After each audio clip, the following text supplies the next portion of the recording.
At the height of the presidential campaigns in November 2015, President Museveni directed the Prime Minister Dr. Hakana Rugunda to procure 18 million handholds in the financial year 2016-2017.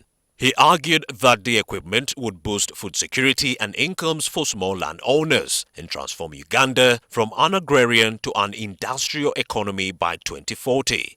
The hose would be distributed in phases to accommodate budget constraints.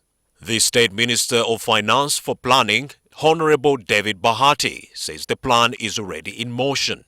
We made a commitment at the last elections that because of the importance of agriculture and the need to modernize agriculture and develop the potential of agriculture, we will provide hose to those that need them across the country. In light of these developments, some opposition MPs accused the Prime Minister's office of using the same scheme to contribute to the political capital of specific politicians and ministers as the country gears for the general election in 2021. However, Honorable Bahati dispels talk that the venture is a ploy to lure voters to the NRM. We have never brown-funded anybody. We don't use those tactics to win a vote. We have always won elections based on principles. We promise and we fulfill.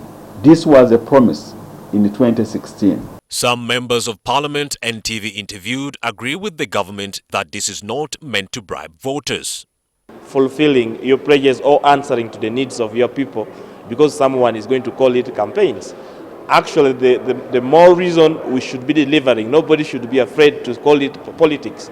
The president promised Ugandans, and it must be delivered within the time period before we go for elections. What about the cost implications this whole program will have on Uganda's economy?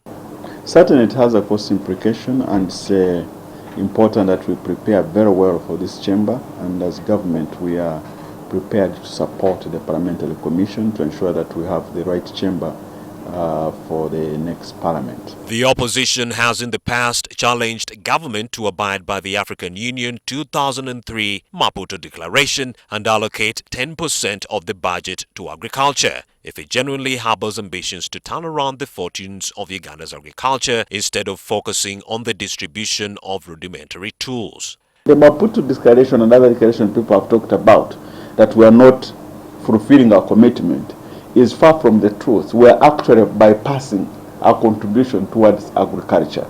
The big question now is how authorities will ensure that the free hose do not end up in private hardware stores or in the hands of some people who might use them as a campaign tool. Romeo Busiku, NTV.